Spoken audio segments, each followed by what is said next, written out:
Hitesh, thank you for talking to VC Circle. And I think one question which all of us really want to know is that what exactly is social media for InfoEdge? Is it a competition? Is it a threat? Or is it like a real big platform on which you can leverage InfoEdge further? So if we look at I think we have to answer that category by category. Jobs is obviously our biggest business, and here sites like LinkedIn are competing with us, so they are competition to us. But social media per se is a big opportunity. And why I say that is because social media is not just LinkedIn. You also have Facebook, Twitter, and so many other sites. And I think it's possible to leverage some of these sites like Facebook and Twitter, etc., to make our product better for our users. Right? So I think social media on the whole is a huge opportunity, and that's how we look at it. But what are you doing about it in terms of leveraging that opportunity? Well, we are trying multiple things. We haven't figured it out as yet, but we're doing multiple things. We're doing basic things like advertising on Facebook. That's sort of fun end of what we are doing. We have a product called Bridge, which we are revamping and relaunching, and that's being built around communities. And of course, we're going to leverage Facebook to get those communities going. The third thing we're going to do is take the Naukri site onto Facebook as well, and so offer some features and options to users which are not so easily discoverable on the main site. Okay, so then in terms of the way the media is right now going social, you all talk about it. So maybe it could be that Facebook or LinkedIn is a better site for me to find a job because my friend's recommendation rather than Naukri in near future. So any such legitimate threats that you have? No, definitely. These sites have a place, and they will do business. But so will Naukri. And the one big difference between Naukri and LinkedIn today is that Naukri is more active, for active users, while LinkedIn is more for passive users at senior levels and so on. But yes, I do agree that friends and referral networks have a role to play in job hunting, and that's where we want to work, with Facebook to make that happen. So you could use your friend circle on Facebook to help you find a job. You don't have to use your LinkedIn circle only, for example. And it is possible that over a period of time, people will start using Facebook for not just social stuff, but also for professional stuff. With Facebook launching newer and newer features to help you do that better, that's going to happen. And I think definitely when we speak to customers today, they do multiple things to hire people. They advertise on job sites, they have their own website, they use referral programs inside the organization, they use newspapers still, they go to consultants. So there are many ways in which recruiters find candidates and candidates find recruiters. It's not as if Naukri is going to go out of fashion, but yes, there's an opportunity for us to tap into other sort of channels which we are not catering to right now using social media, and that's how we look at it. Interesting. So you're saying Naukri will not go out of fashion. Of course, it will not go to listed companies when there for quite some time. But in terms of the way LinkedIn has been evolving in India, in terms of its market share, has that kind of impacted your business in terms of declining market share, or maybe some business going to LinkedIn? I'm sure there's some kind of real tangible effects that InfoEdge is seeing with these social media networks.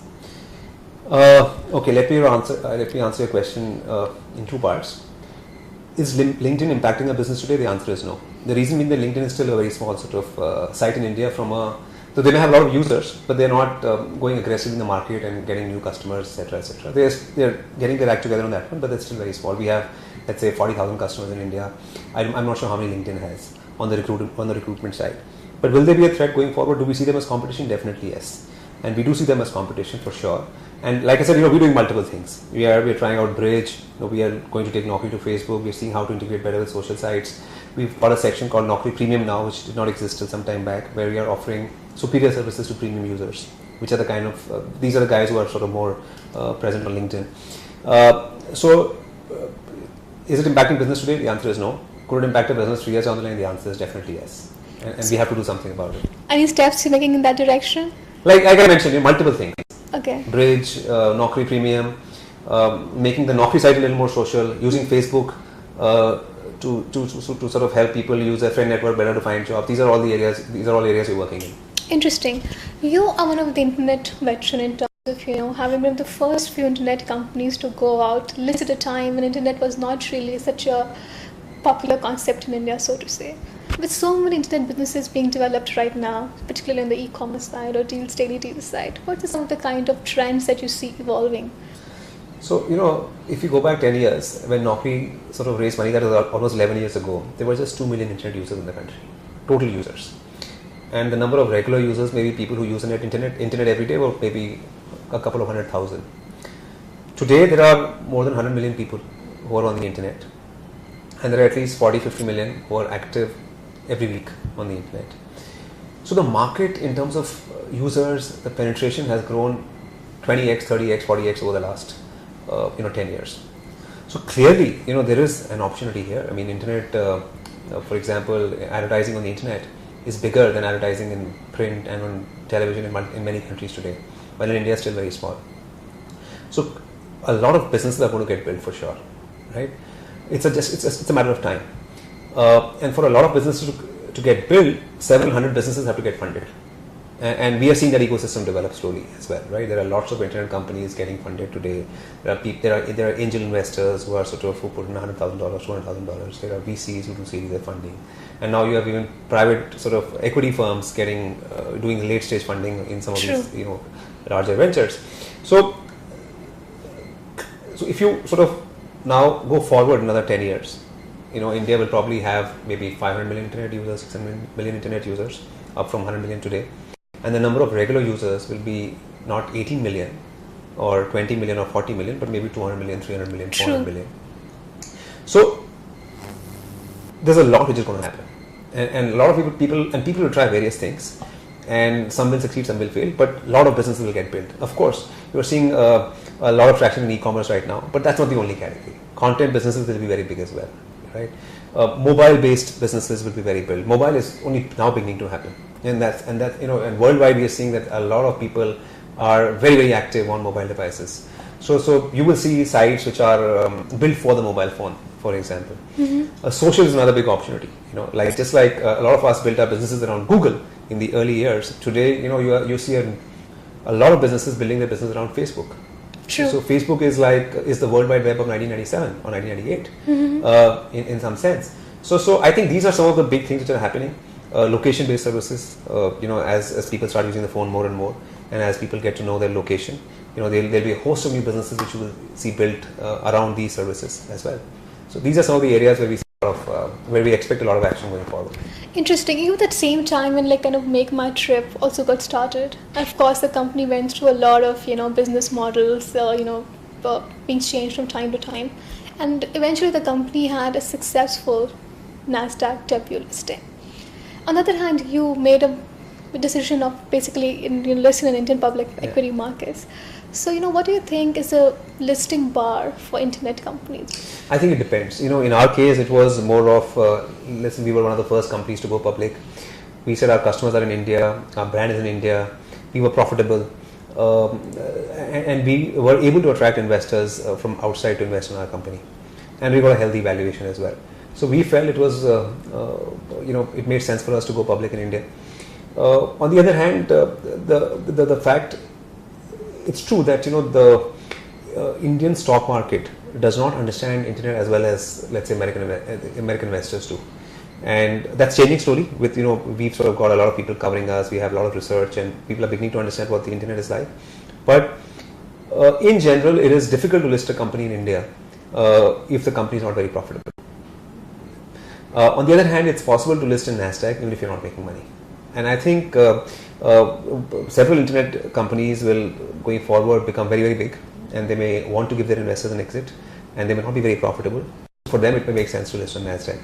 While others who are big and profitable and have most of their customers in India may say that we want to list in India. So I think you'll see a bit of both. You'll see some companies going and listing on NASDAQ, while you'll see some companies listing in India as well. Okay, in terms of you are also investing in a publicly listed company. You also invest in companies like MyDala and these kind of companies from InfoEdge, Balance Sheet. If in the US, if for an analyst, it might kind of worry you, as a publicly listed company picking up minority stakes or minority investing to these kind of companies. Is it of strategic interest to InfoEdge for investing into these kind of ventures at all? And what exactly are you trying to be? Are you trying to be a VC investor? What exactly is the game plan there? So, if I rewind to 2-3 years ago when we started making these investments, the thinking was very simple. Like you mentioned and like we discussed, the internet market is huge. There's a huge opportunity. We are already doing a lot of things inside the company, like jobs and real estate, 99 acres and matrimony and Shiksha. And we as a company generate a lot of cash. So, we are making, this year in the first half, we made about a 50 crore profit in the first half alone. and we already have 450 crores in the bank. So we said, listen, the businesses inside the company, they don't need this much cash to grow. On the other hand, there are lots of opportunities outside. Can we do we want to start more business inside the company? We said no, because we have our hands full. We don't have the management depth, the width required to run multiple ventures inside. Let's make something out of the ones we already in. On the other hand, there were these fantastic opportunities outside. You had so many good teams, entrepreneurs wanting to build businesses, and we just said, why not go and invest in some of these? And we're not financial investors, we are strategic investors. So in all the companies we invested, we own between 25 to 49%. And we are long-term investors. We're not like traditional VCs who want an exit in 3 years to 5 years. We have a long outlook. We are happy with these companies to stay invested for 10 years. And we are happy if these companies want to list and go public. We don't want to roll them in or anything of that sort. That's not our objective. And I think our investors appreciate it, because many of these investors who invest in our company can't invest actually in the private companies, right? Mm-hmm. And of course they want us to be successful, and we have to show some success, and otherwise they will, the strategy may not work out so well. But if you are able to show some success, I think they will love it, because this will give them an opportunity to be a part of, to use the InfoEdge vehicle to invest in the private market in India as well. Yeah, that is understood, and that's we understand that, and what is the rationale. But what exactly is the objective? I can understand if there's a Nokia or Intel, investing in some kind of technology startup, because that's what the corporate VC arm is. So what exactly is this InfoEdge private investment is? Our thinking is very simple, that there are lots of businesses which will be built in the internet space. We have a lot of cash, which may or not be of interest. Strategic interest of InfoEdge? No, it depends on what you define as strategic interest. So if you think InfoEdge as a job is just a job site, then these businesses are not of strategic interest. But if we are saying that, listen, we are all about consumer internet, and we want to be the largest consumer internet company, and we want to be in categories we understand, then anything which is consumer interest is of interest to us, which is consumer interest. Internet is of interest to us. So that's how we see a business. We are not investing in B2B companies. We are not investing in very different businesses. We are investing in categories we at least understand and which are consumer oriented, and where we believe we can help out the companies we are investing in. So the companies also come to us because they benefit from our operational expertise. Mm-hmm. So for example, take the case of Zomato. Okay. They're building a B2B sales team. So we often help them with the thinking on that one. So how involved are you with the portfolio companies? Pretty much. So the reason we invest in the portfolio companies is because we want them to run the business, and we don't want to run the business ourselves. Mm-hmm. But having said that, we are always available for advice. So my partner Sanjeev, he's full time into investing and working with these companies. But it's not as if he goes and runs the operation. Yeah. He's even I these companies are free to pick up the phone and say, listen, we want to come and chat with you for about half an hour. We want to understand how to build the sales force, for example, or we have this new idea on the product side. We just want somebody to brainstorm with, or we want to do a new ad campaign. How should we go about it?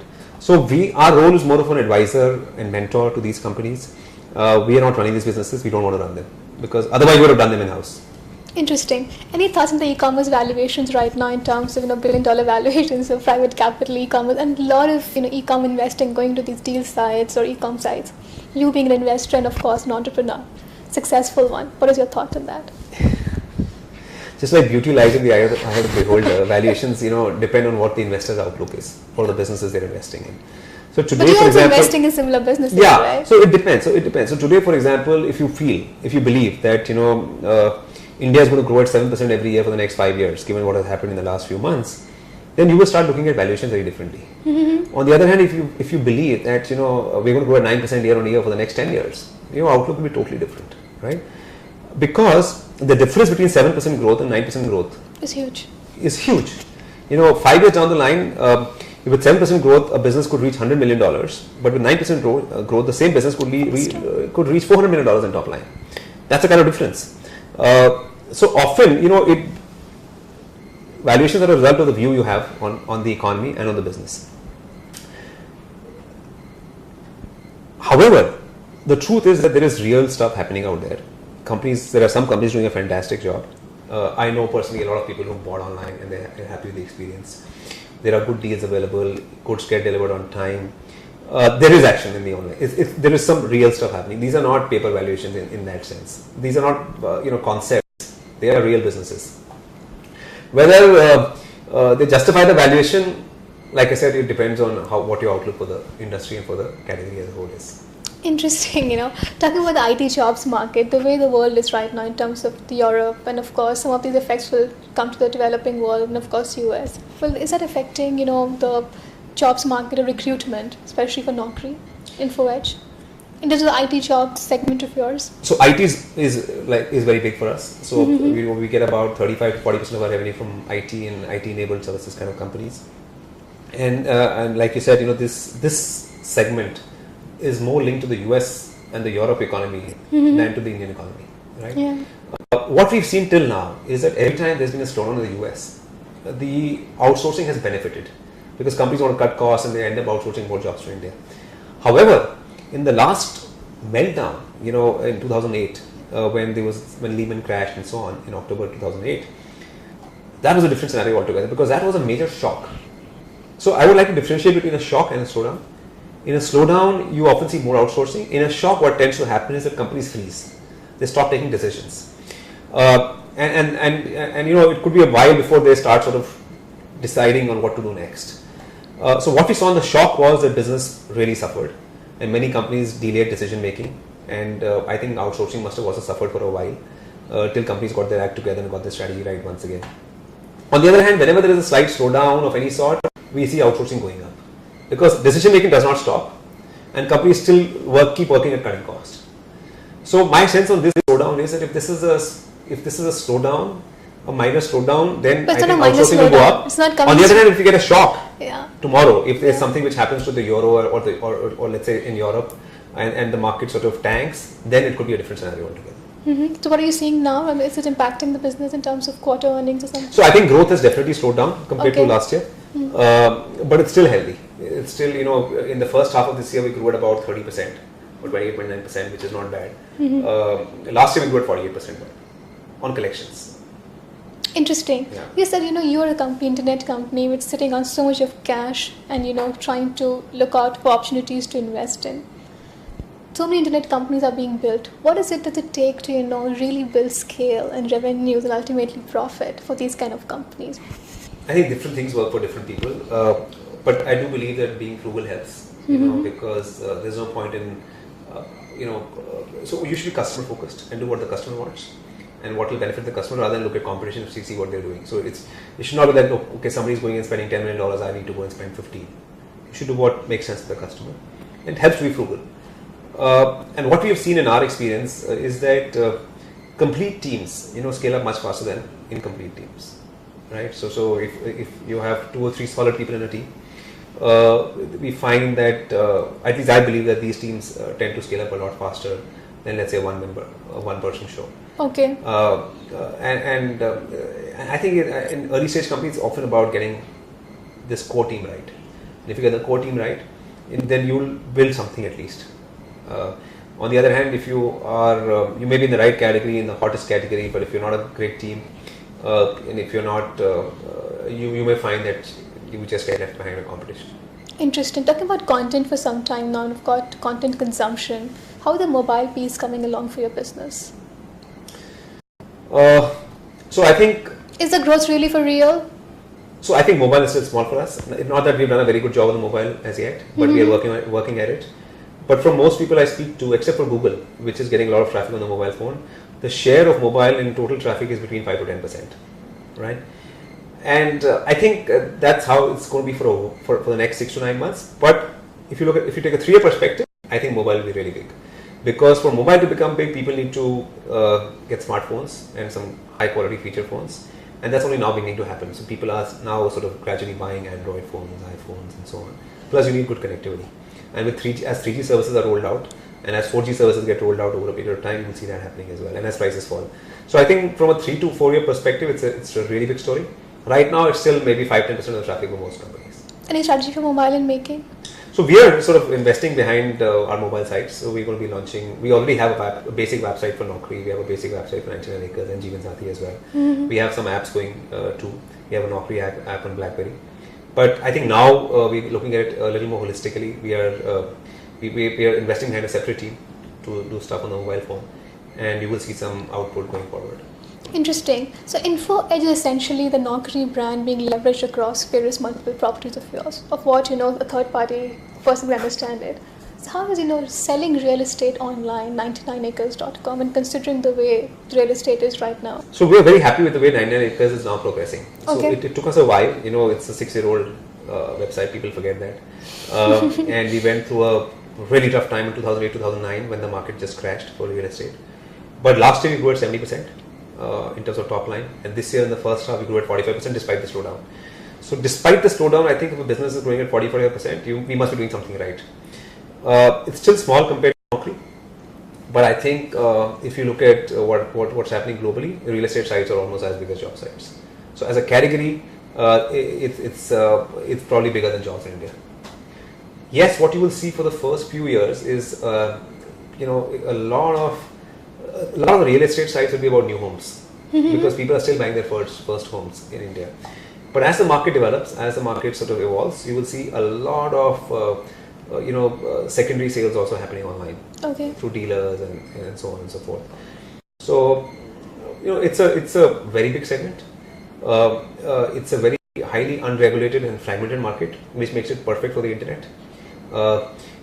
It's a market which is very difficult, which is not very transparent, which again sort of makes it very, very perfect for the internet as a medium. And I think it's going to be really big going forward. It's just that it's been taking a little bit of time because the people we have to deal with in real estate, the dealers and the brokers we interact with, they're not very net savvy. So they're not like your IT guys, and Naukri was all about IT initially. And these guys are very active online and they were already they had access to computers, and even the recruiters in HR and IT companies knew how to hire online. While that is not the case with real estate dealers and brokers. Often they don't have computers, they work on the phone, they don't even have an office. So we have to educate them on how to use the internet. But we're already seeing good results. This year 99 Acres, I think we'll do business with at least 8,000-9,000 dealers. So still like coming along in the entire portfolio, 99 acres. Sorry? It's still like coming along. It's still coming along. It's still very early days, but it's a huge opportunity, we think. Okay. How is Jeevan Sathi in terms of, I'm thinking most of your revenues come from like transaction revenues, what we understand in terms of like business. Have you like cracked the advertising piece, online advertising piece in terms of that revenues? Do you think you've done a good job about that? So we don't really focus on online advertising revenue that much. We have a team which works on that, but we would rather get relevant advertisers on our site. So even on Naukri, for example, the focus is on getting education advertising more than anything else because we think education advertising is relevant for our users. Similarly, on 99 Acres, we would rather get advertising, let's say from home loan companies or companies which could be relevant to our audience. Which is not much, you're saying? Which is still small for us. Okay. And it's small for multiple reasons. It's not small because it's a small market. It's small because we don't really focus on it. We don't design products for it. So we would rather make money from the core audience we cater to. Often we get requests that, listen, we want to run big banners, we want this kind of inventory, we want to do this, we want to do that, give us something special. But don't do that. Consciously? Consciously. Because we don't think it's going to be a big business stream for us in the long run. Of course, we may get 5-10% of our revenues from online advertising, and that's great because all of it goes to the bottom line. But it's not as if our sites are designed for display advertising. Just like Yahoo would be or Rediff would be. So we look at our business a little differently, but we welcome advertisers who are relevant on our sites. Yeah. So like I said, we believe it's a good opportunity, but so if we get even 5% of our revenues from advertising, all of it goes to our bottom line, right? And therefore we go aggressively after online advertisers, but we target advertisers who are relevant for our audience.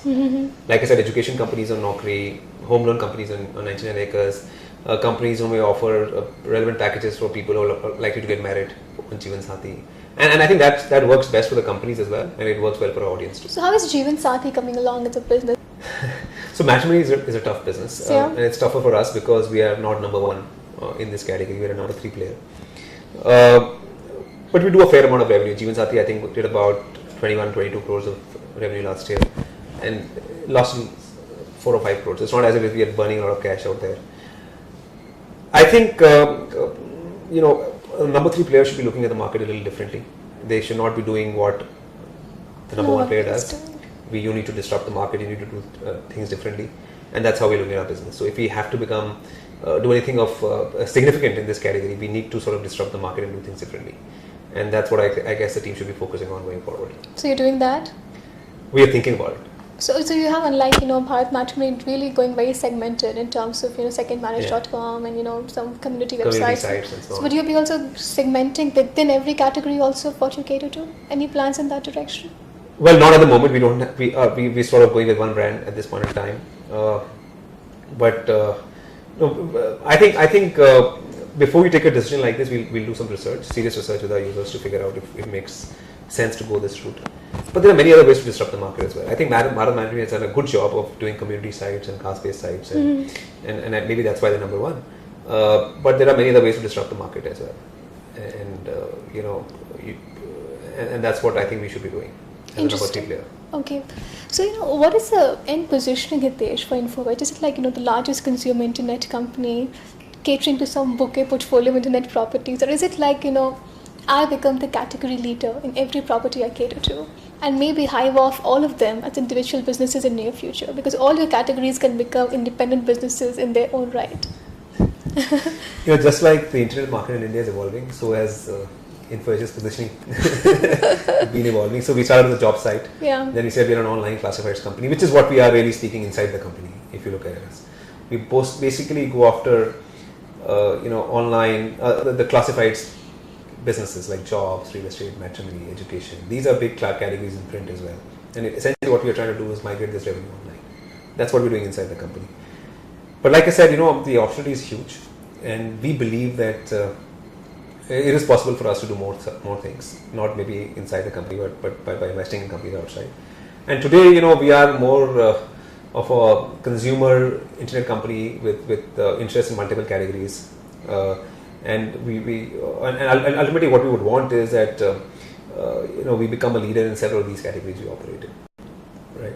So Infowedge 5 years down the line could be this company with leadership in 6 different verticals or 8 different verticals, of which 3 or 4 are inside the company, 3 or 4 are outside the company.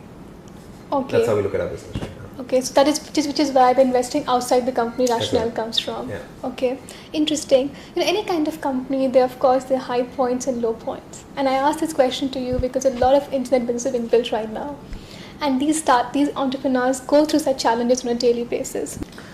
So if I go back 11 years, we were one of the last companies to get funded. And after we got funded, within a month or 2 of us getting funded, the market just tanked. Yeah. And we were lucky that because we did not spend the money we had raised. Okay. And many companies who had raised a lot of money, one were they spent that money and they were not able to raise second round.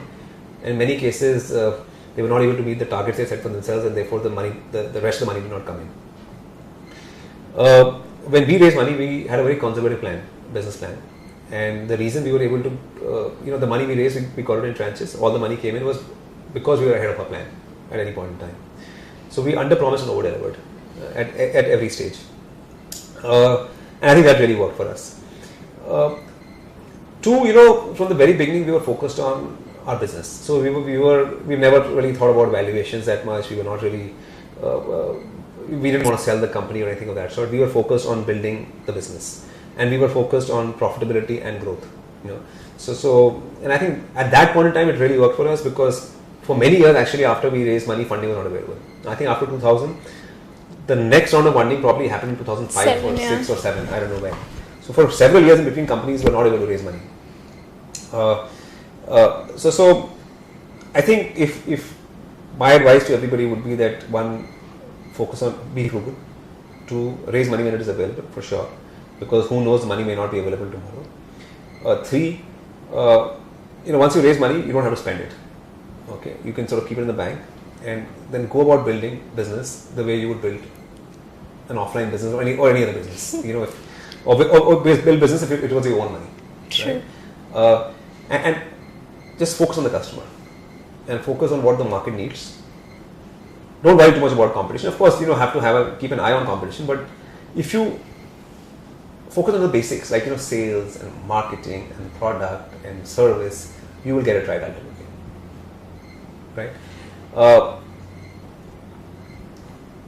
And the other thing which I would sort of like to tell people is the markets can change suddenly, right?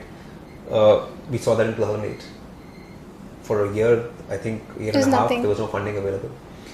It could happen tomorrow as well, because we are going through interesting times. A phase where, you know, like I said earlier, if something happens tomorrow in Europe and there's a crash and we all get a shock, then again, you know, all funding could stop.